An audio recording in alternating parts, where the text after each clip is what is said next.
Is that me? Huh? Looks like I've taken on another form. Grab a seat, double check your inventory, and make sure you have all your power-ups.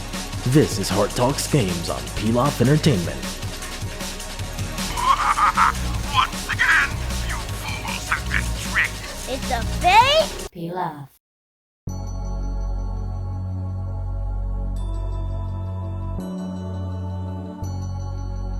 Sonic, one of the most recognizable not only video game, but fictional characters across the past 100 Earth years.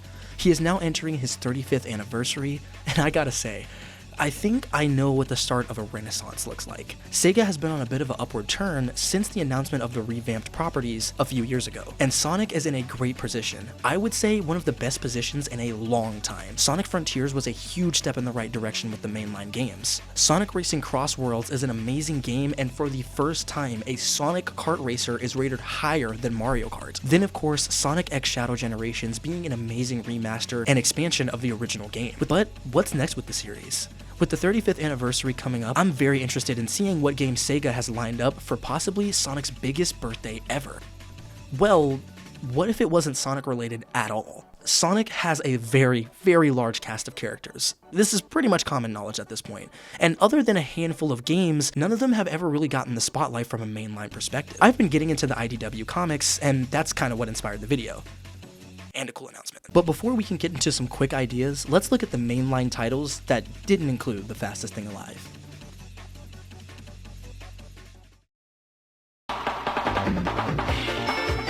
Powertix は7800円で4月21日発売予定です。So the first game that kinda dipped its head into this was the Sonic and Knuckles add-on, where Knuckles was a playable character and had his own story. But 1 year later for the 32X, Knuckles Chaotix released, introducing Team Chaotix being Espio the Chameleon, Mighty the Armadillo, Charmy Bee, and Vector the Crocodile. While similar in nature to the early 2D games in the series, the game has characters tethered together, and needs to be handled properly to progress through different stages. Also, all of the characters have different abilities. Knuckles can glide and climb up walls, Mighty can do wall jumps, Espio can run across walls and ceilings, and Vector can boost through the air and also climb walls, and of course Charmy can fly. The game focuses on stopping Eggman and Metal Sonic from getting those Chaos rings? Wait, what?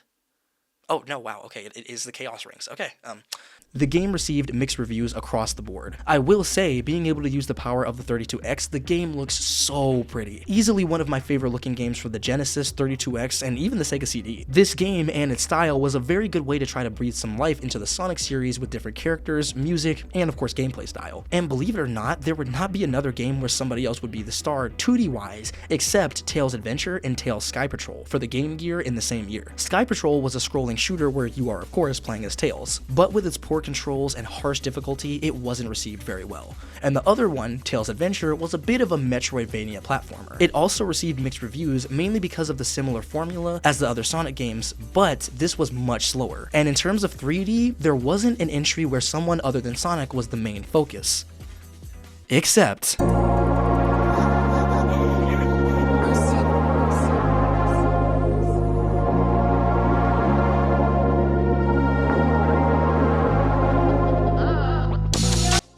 While Sonic has a lot of infamous titles, this one is right up there with the rest of them. Shadow the Hedgehog released in 2005 for all of the 6th gen consoles. Now the game was received poorly from critics, saying that the mature themes, gameplay, and other elements didn't fit the series, even though it was Sonic's evil, edgy counterpart, I don't know. But it was commercially successful, selling over 2 million copies by 2007. And like some of Sonic's other infamous titles, it has received a cult following over the years. But now, what's next for, well, at least some of these characters? How could we show some love to the extensive cast of the series? I've got some ideas. I'm only going to go over the games that I believe could be mainline. These are also characters or groups of characters that I believe can headline a game, and maybe other than some cutscenes, Sonic would be nowhere to be found in these. Firstly, we're going to start off with some of Sonic's, well, pretty much his best friends, Tails and Knuckles. Technically, the Sonic heroes. Tails, especially by this point, should have had another adventure, even if it was a short one. But I don't think he could headline an entire game by himself, which is where Knuckles comes in. This should be a duo adventure where they are saving a classic location. I genuinely don't really know which one though. I mean, I think for safety they should kind of play off the nostalgia a little bit. Since this was kind of a callback to Sonic Heroes, the only thing I could really think of would be they should go back to Seaside Hill as Eggman has taken over the island. Since there would be no Sonic to help out, they won't be able to get around the islands as fast, so they will have to depend on Tails' brains and Knuckles' punching. Eggman's goal, of course, would be to roboticize the entire island, even turning the turtles into giant war machines. The Knuckles stages would be classic 3D beat-em-up action, with him having to fight off hordes of badniks. Tails' missions would be a mix of flight and stealth, infiltrating various bases around the island and shutting them down with various gadgets. Flight missions would be Tails piloting the tornado to take out Eggman's flying badniks. Boss fights would bring Knuckles and Tails together, as well as bringing both gameplay styles together. Knuckles destroying waves of badniks or fighting off a boss, while Tails shuts down the base. Another team that 100% deserves at least a short game would be Team Chaotix. In this case, it would be Vector, Charmy, and Espio. Also taking inspiration from Sonic Heroes, each character would go through a different gameplay style and objective. Espio's missions would be very similar to Sonic's, get through the level as fast as possible, but they also would have some stealth missions since Espio can become invisible. Speaking of which, this would be a game where Team Chaotix would do what they do best, and that's taking on random contractors to either defeat certain enemies or find out certain mysteries. Espio would be sent on a speed and stealth mission, Vector would be sent on a strength mission where he has to take out hordes of enemies similar to Knuckles, and Charmy would be sent on a flight mission where he would have to find a special item for a client, but it would be very high in the clouds. And since he can't do this by himself, the surprise would be that Mighty and Ray would tag along to help him out. The end twist would be all of them were actually trying to find their respective Chaos Emeralds, and in Team Chaotic fashion, the game would end with the 3 Chaos Emeralds being found, but being stolen by the client, and them not even being paid for their work. I'm so sorry, guys. Team Chaotix Special Mission.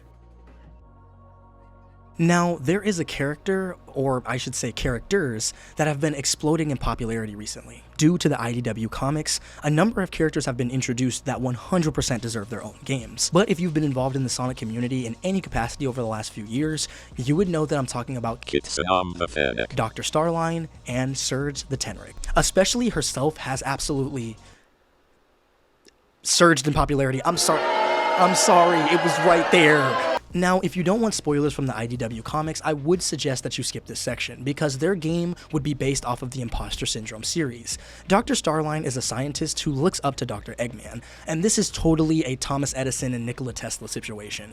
Eggman even admits that Dr. Starline is one of the greatest minds that he's ever worked with, if not the greatest, other than himself. But he does not accept or approve of any of his ideas. So the Doctor branches off and makes his own creations in Surge and Kit. Surge being a punk rock tomboy Tenric with electric powers, and Kit being an extremely timid and meek with water power. Because of hypnosis, all Surge wants to do is destroy Sonic and his friends, and Kit just wants whatever Surge wants. Now, at the time of writing this video, the only official appearance that Surge has made has been in the mobile game Sonic Dash. I would also say this is one of the quote-unquote canon acknowledgements of her character outside of the comics. But with Whisper and Tangle recently being announced in Sonic Racing Crossworlds, I feel like her and Kit's time is right around the corner. I would say, essentially because they're supposed to be imperfect versions of Sonic and Tails, it should pretty much just be a boost game telling the origin of their characters. The difference though would be Surge would have beat-em-up stages due to her powers, instead of having 2D stages like in a normal Sonic boost game, and Kit, instead of piloting a machine, would use his water powers to do platform stages, similar to Super Mario Sunshine.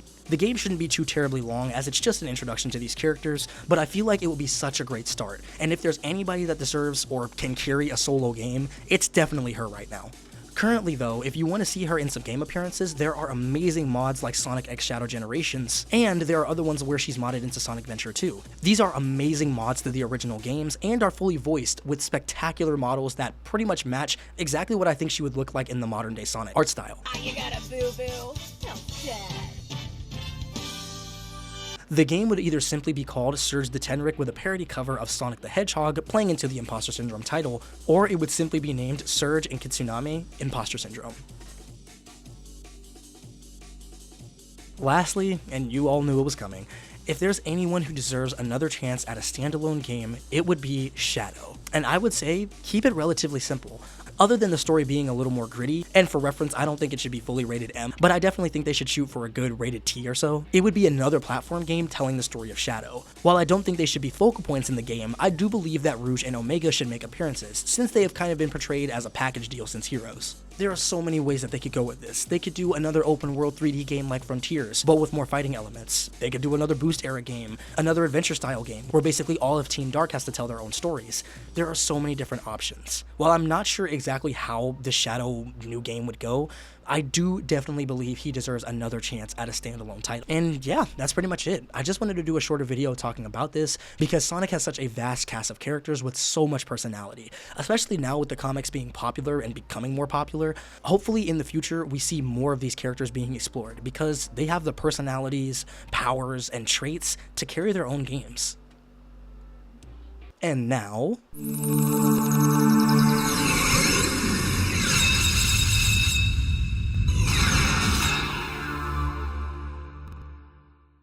I would like to introduce Sega Month. Every Earth month of December going forward will now be dubbed as Sega Month. This will be a month celebrating and going over various Sega titles, and looking at the future of the company, and sometimes the current state of it. Only Sega-themed videos will be coming out during this month, and I have to say, I think I'm going to be kicking it off with a bang. So thank you all for watching, and stay tuned. Pilaf.